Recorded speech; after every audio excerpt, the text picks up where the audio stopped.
Wentz calls for the snap. He rolls to his right. Inside toss. It's intercepted!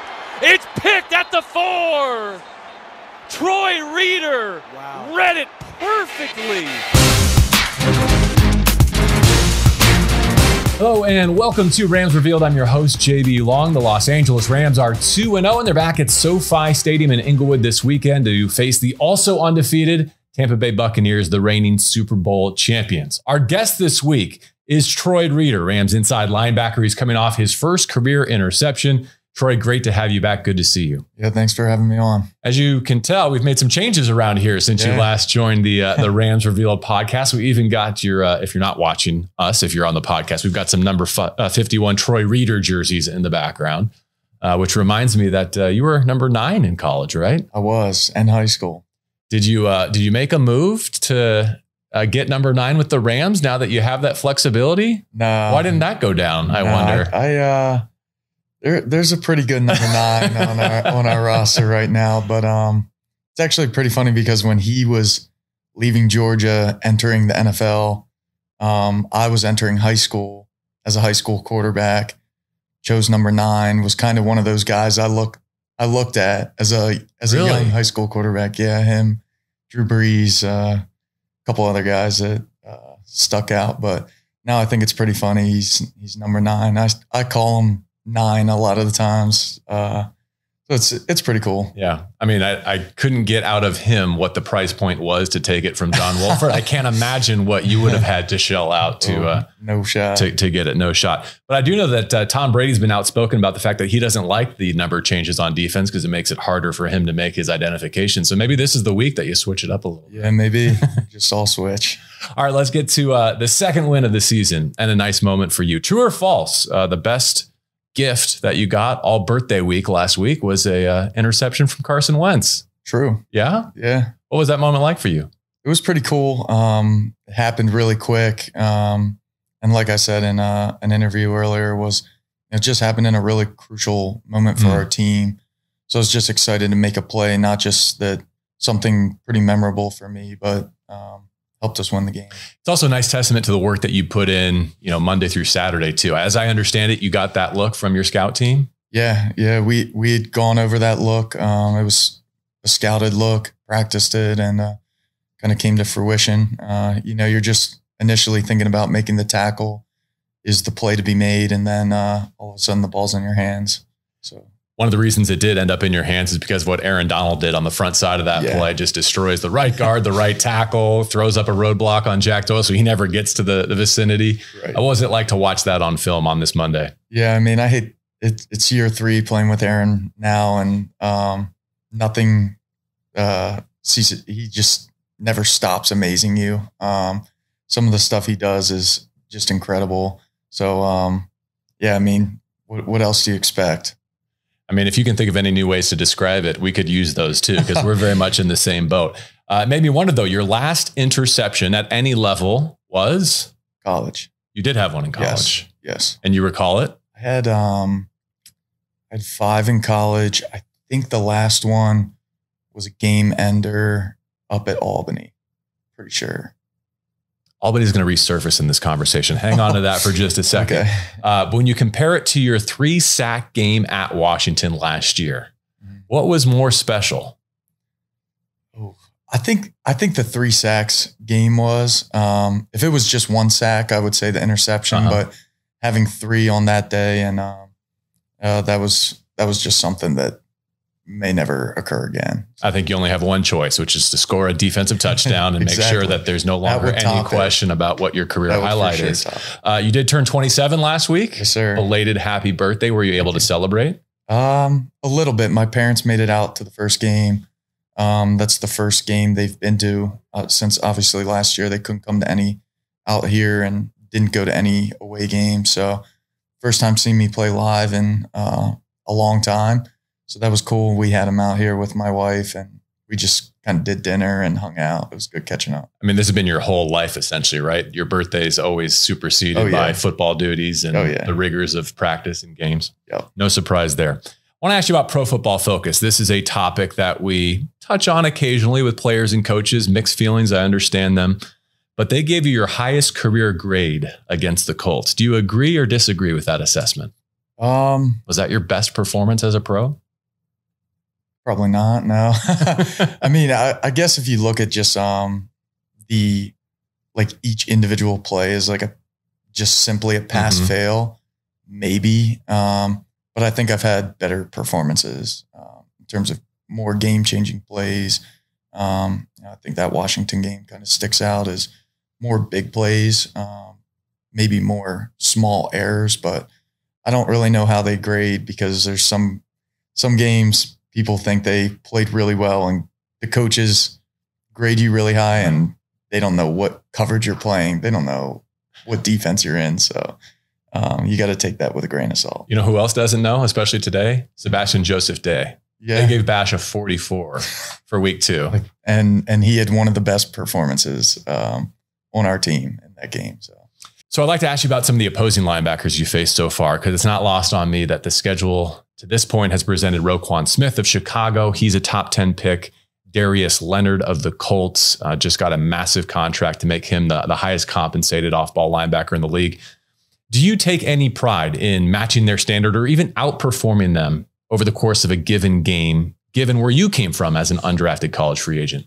Yeah, I mean, as soon as I got to the NFL, made the roster, I've just always thought of myself as, I was one of 53. I wanted to be a starter, wanted to be an every down guy. I wanted to be somebody that contributed to this team that has all our goals out in front of us and really have felt that way for the last 3 years. So, what I do individually, first and foremost, I want to help the team win. But, it's cool to see across the league, different guys that you've looked up to in your career, guys like Bobby Wagner, who we play twice a year, and then some of the younger age guys who are either drafted in your class or like a few before you, like the Darius Leonards and Roquan Smith. And, you're all just kind of competing in that same pool now.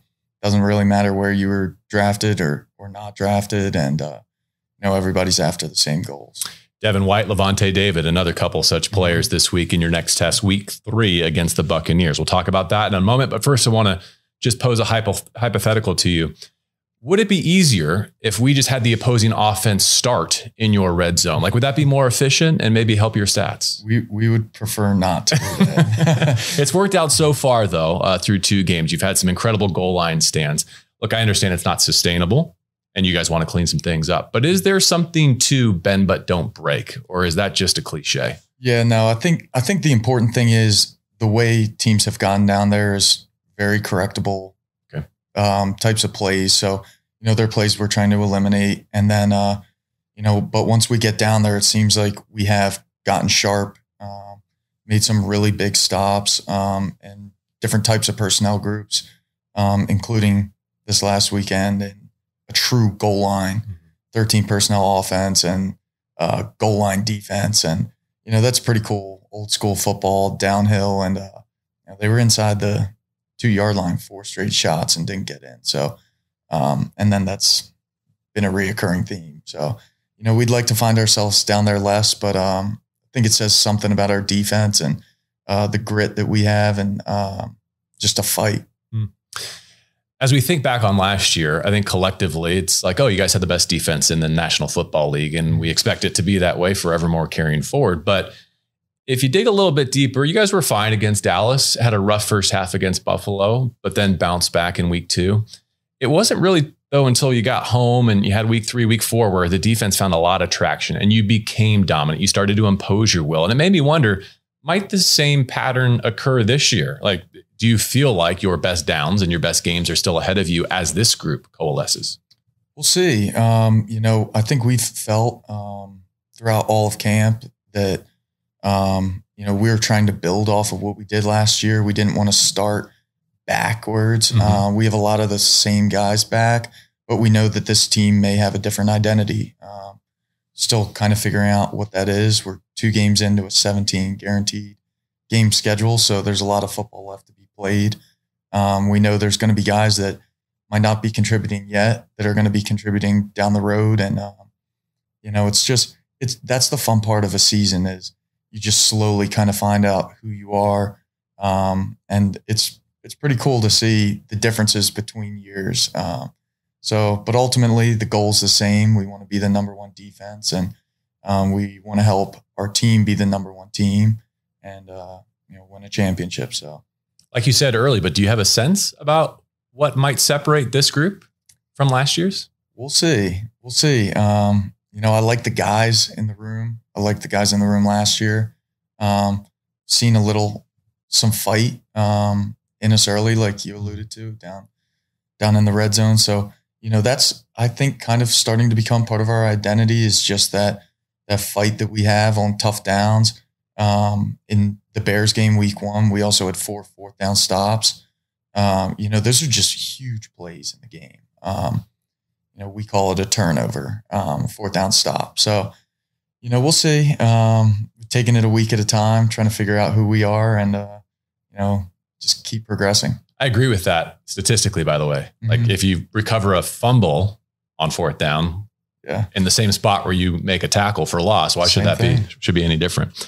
I want to ask you about your counterpart, Kenny Young. And this time last week, we were kind of marveling at how far he's come as a Ram, kind of came here as part of that Marcus Peters trade, grew into his role, had an unfortunate moment over the weekend against Indianapolis. And I know how heated sometimes those situations can get. First of all, what was your perspective on that moment in the game? First of all, like most of the guys out there, Kenny's super passionate. His energy is what makes him such a great player. I can't necessarily say he wasn't in the right to be upset with kind of what was going on, but he's going to learn from it, handle it a little better, and just got to come back out this week and restart and be that same guy that he's been, and that's being a good leader, energy, and just flying around making good football plays. But it shakes up your structure for the remainder of that game, one that came down to the last couple of possessions. And along the way, rookie Ernest Jones gets his first taste next to you. What was that like? It was cool. We were talking about it before the game. Maybe we get a goal line shot, and Ernest is in that package, and we got that on the first series. So he was pretty excited. We were excited for him that he got his first live snap of real defense in the game on that goal line stand, and then ended up later in the game being thrown in to a true linebacker role in the game, and played really well. He's smart, talented, and both of those guys are really fun to play with, and we also enjoy ourselves off the field in the meeting rooms and weight room and stuff. So we have a really good group. Coach Shula, Micah, T. Howard. It's a really good group of guys. I was going to ask who your favorite rookie is, but you gave such a good answer about Ernest. Yeah, if I took him away, who else have you jived with? I really like Jake Funk. He's kind of reminds me of myself coming in early, and just initially just thrown into that 4-core special teams role and doing a really good job and earning guys' respects that way. And I know he's going to find his way onto the field on offense more often as the season gets going. And, I think there's a lot of guys like that, but I'll go Jake Funk. Let's pick up that thread on special teams, because this week coming feels like one where there is no margin for error and you have to be buttoned up in all 3 phases. Let's start with that strange punt deep in your own end. A rare miscue on teams. What happened there? And is that a very easy fix? I can only imagine. Yeah. Easy fix. We're trying to do something that's really going to help us down the road. It's a good scheme. We just little miscommunication between all our guys, and something we'll just clean up. And sorry to make you responsible for everything special teams related, though you do play a lot of snaps and you're a core guy in that way. But the opening kickoff returns. Yeah. Are we going to see any of that moving forward? We hope not. I think the important takeaway from both when I go back and look at it, is there wasn't a schematic error. Guys were playing fast, playing hard, and we're in the right spots. Just we got to make that play, and both of those returns should have been down inside the 25. So we're just that close to being an exceptional unit. Right now, I think we're a good unit in all phases, and we seal up some of these little deals, keep contained, and we're going to be in good shape. Matt Gay gets the game winner. It wasn't all bad. I didn't mean to make you talk to all of that, but you did play. Go ahead. He's the best. Yeah. Mr. Automatic right now. And it's been fun to watch him just nail these kicks. And what better than a game winner? So with the franchise that you claimed him off of last year, coincidentally. Exactly. Glad the Colts made him available. You did play the game in Tampa Bay last year, maybe not to the extent that you will this time around against the Bucs, but initial takeaways from your first meeting with Tom Brady? Yeah, I mean, I think right when we played them was when they were starting to find their stride. We knocked them off, and then they go, I think 8 straight. Kansas City got them, then the bye, and they haven't lost since. Yeah. Yep. And then now they haven't lost since then. So, they're a slightly different team than when we last faced them, but ultimately, Tom Brady's at the helm, and they believe they can win any game, and so do we. So it'll be a tough all game, all 3 phases. I love the week-to-week flow of the league. You see Carson Wentz, and he invites chaos. He thrives off schedule. Tom Brady surgically eliminates it from his life. How different is that as a defense to see week to week? Yeah, our division is one of the best in terms of off-schedule quarterbacks with Russell Wilson and Kyler Murray. So you play a guy like Carson Wentz, it's kind of that same mentality. Going against a Tom Brady is a little bit different. You're not worried about him breaking 3 tackles and throwing a 30-yard pass, but he's going to pick you apart and if you're not disciplined. So, it'll be fun to get to game plan him. Especially like I said, when we went down there last year, they weren't quite the team that they are now. So, but we also weren't the team that we are now. So, it'll be a good matchup. Well said. We got a big finish in store, but first I want to give you a chance to speak about the Be Positive Foundation. I've seen it throughout your social media. Why is it on your heart? Yeah, it's something I got involved in high school. The Be Positive Foundation is founded after a boy named Andrew McDonough. Went to my high school a few years before I was in high school, but it was a story that took our area by storm. He's fighting childhood cancer. Ended up losing his battle, and his dad had this ongoing blog that just gave a lot of details and just kind of grabbed people's hearts. We didn't know them, but everybody in the community just kind of rallied.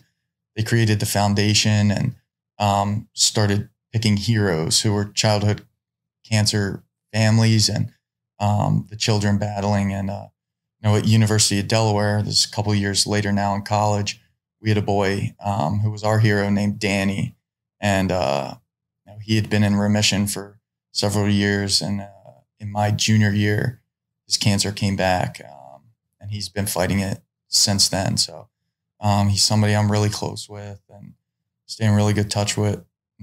He's on my cleats on when we do the My Cause, My Cleats. My Cause, My Cleats game, and he came out here for the game. My Cause, My Cleats game our rookie year, and we got him on the field and stuff. And it's just him and some of the other little guys and girls that I've been able to meet that kind of touched my heart and realize, you only have this platform for so long. And it's just something really special to me. That's why I love that initiative, is just to hear some of the stories behind what might be on your mind before you take the field for that game or all the games that you play. Let's keep it charitable here then. It's time for our closing segment. We call it 3 and Out. Troy, I've got 3 final questions for you. If you get all 3 answers correct, I'm going to make a donation to the LA Rams Foundation on your behalf, and same for any of your teammates who come on for future episodes, okay? Okay. First question. The Delaware Fightin' Blue Hens took their first L of the season last weekend. I'm sorry to say. Which of your Rams teammates was most pleased with that Week 3 outcome? Sebastian Joseph Day. Rutgers got him, huh? Did you hear about that from Bash? A little bit. I wasn't going to bring it up to him, but we talked about it a little before the game. But am I correct that your brother Colby is in his 6th season with that program? Yes. Okay. Wish him well. And Albany, we said, is going to come back. I think that's the next opponent after his bye week. Yes. Okay. We'll circle back on that. Question number 2. Taunting penalties are the hot button topic of the week in the National Football League. They're a focal point for officials. We saw one in that red zone sequence with Kenny Young we already discussed. Here's my question. Which of your Rams teammates is least likely to ever draw a flag for taunting an opponent, who would you be shocked to see flexing? Justin Lawler. Really? Yeah. And not just because he broke his hand the other day. Just because he's too good of a guy. But he might have the opportunity. You never know. Adrenaline running high after a sack. You think he can just walk away? No, I think he comes celebrate with the team. Just walk away. Well, that's a nice testament to Justin. We wish him a quick recovery. Question number 3. You're 2 for 2. Okay. A belated congratulations to you and your bride, Mary, on your summer wedding. A bit COVID delayed, but everything went off without a hitch eventually. Yes. Yeah, it was great. Delaware was fully open, so we were able to have all our guests, and it was awesome. Terrific. Who was the better lacrosse player, though? That's question number 3. Mary was. Really? Yeah, she played in college. I didn't go past high school, so got to give it to her. You were a great high school player, though, right? If you had set your mind to lacrosse rather than football, yes, it would have worked out. Yeah. I was actually committed to play lacrosse before I committed to play football. I was committed to the University of North Carolina. Recruiting happens just a little bit earlier in lacrosse.